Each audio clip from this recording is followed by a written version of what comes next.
All right, next story here. So we're going to kind of sticking with the tariff deal a little bit here. So Amazon shifts strategy on haul as tariffs threaten ultra cheap imports. Amazon is reworking its Temu-style haul store by adding brand name items shipped from U.S. warehouses, moving away from its original promise of ultra-cheap, unbranded Chinese products. This shift comes as new U.S. tariffs and the end of the de minimis rule will soon add duties to low-cost imports under $800, impacting Hall's core model. For Amazon sellers, the move signals growing pressure on ultra low cost imports and an opportunity to compete more fairly as Amazon pivots to US based fulfillment. Sellers should watch this shift closely, especially as it may influence consumer expectations around price, delivery speed, and sourcing. Danon, what do you think? This to me sounds like Amazon's going, oh crap, and they're eliminating all their cheap inventory. That's what I read this as. Mm-hmm.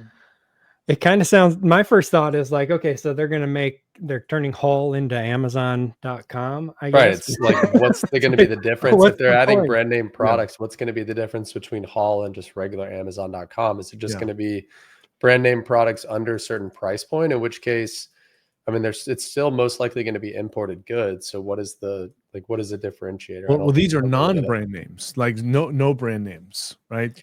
I thought that, Todd, in the article you said that in brand names. They are adding brand names. Yeah. Oh, I missed that. They had a few down here. Let me see if I can. What, like those? I think Levi's was mentioned. And Gap. They're including those products now as well. Okay. I was going to say, what, they're adding branded products like those Apple iPhones that we were seeing all over Amazon Haul? Were they actually, were their iPhones on Haul? No, they were just using the Apple logo. Oh, like it was clearly an iPhone when they were selling a case, you know, and there was just probably thought that, iPhone for $10. Yeah. Yeah.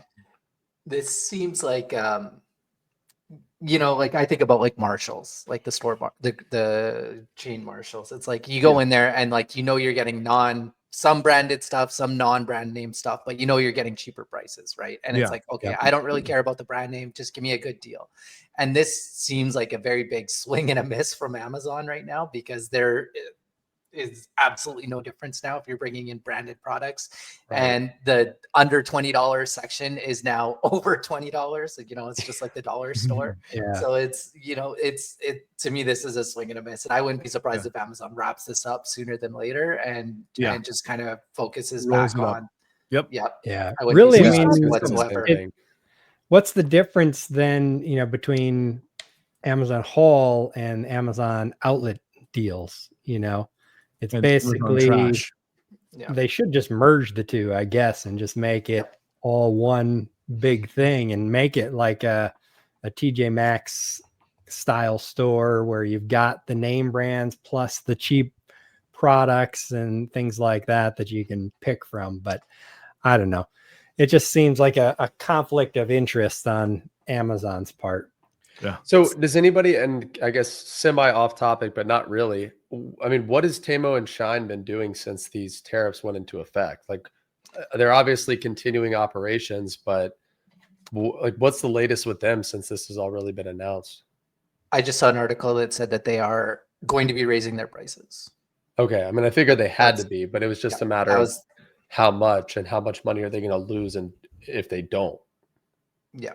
Yeah, because I think like I saw their prices were like from $2 to $30 for some of them, and then for another one I think it was like $5 up to $200. I think. Oh my gosh!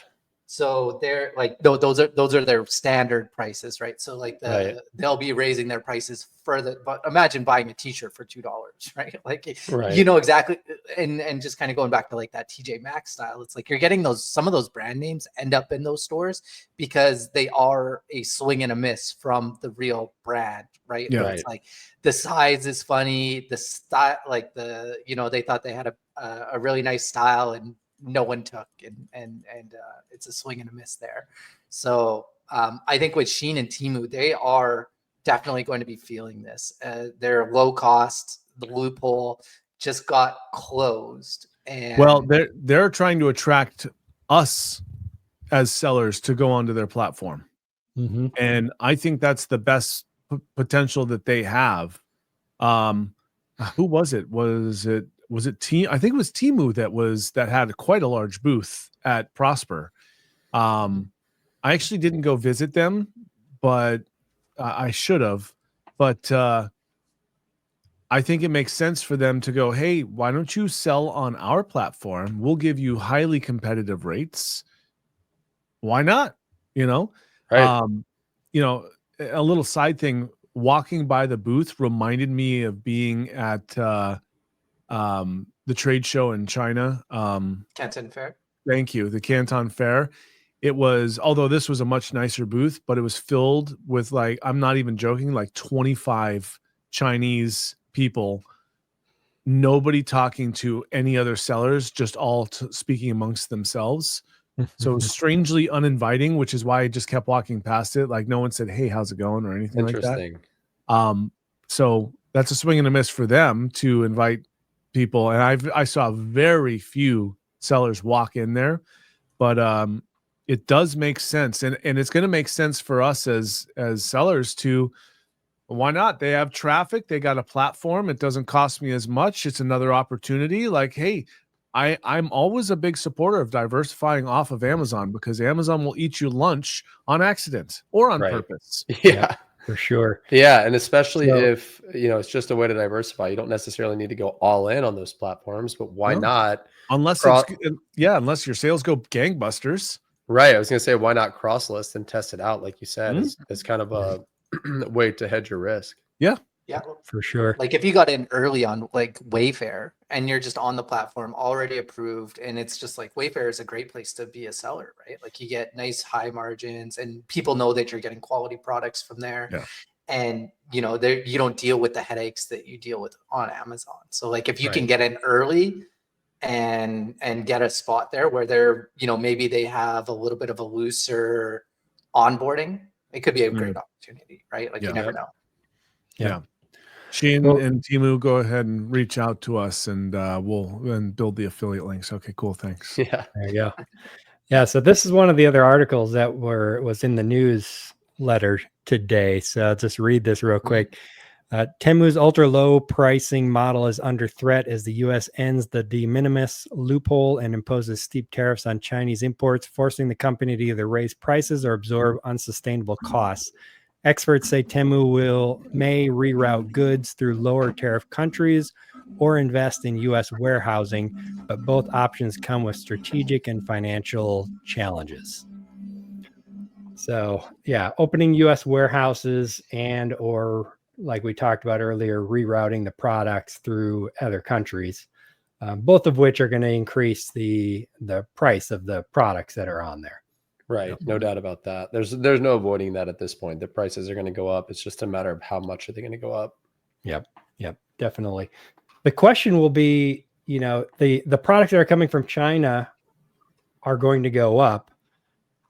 And how will that compare to products that are manufactured outside of China? Because not all products on Amazon are going to go up. Probably all the prices on Temu are going to go up, but not all of them on Amazon.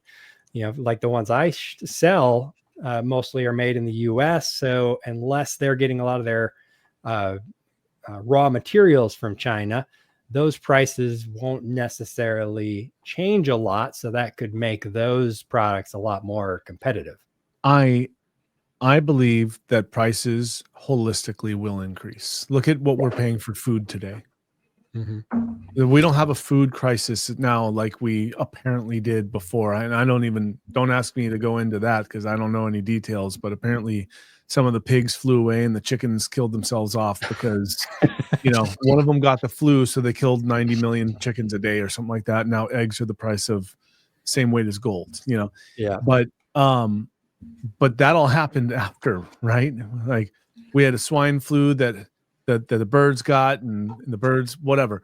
But I think that the prices are going to go up anyhow. I believe that sellers will feel that this is an opportunity to attract a couple more points on their profit margin.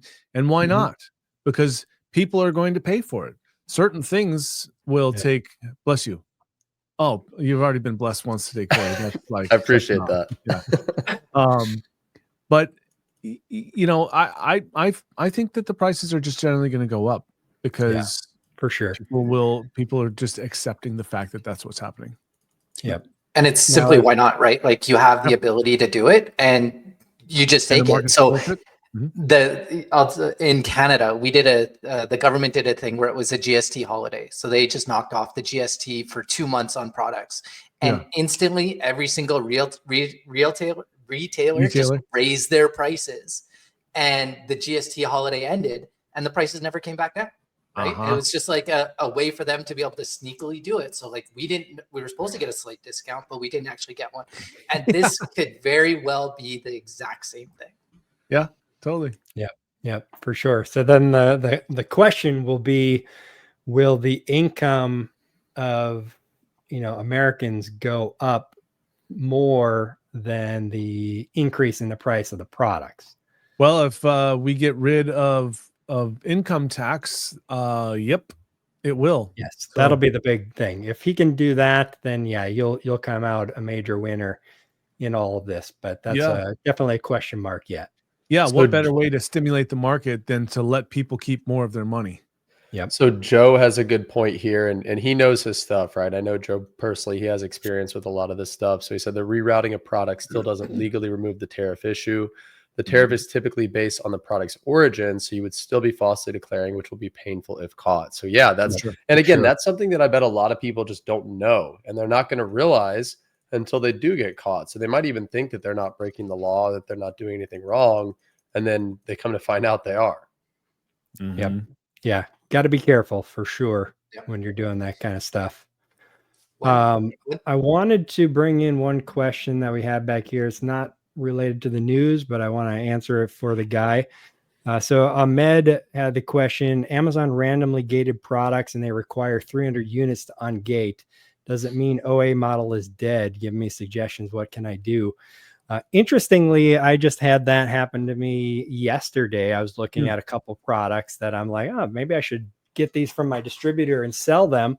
And so I went over and they were gated. And when they went to ask for the invoice, one of them wanted 100 units and the other wanted 300 units. So Amazon is definitely jacking up that minimum quantity that they need on an invoice.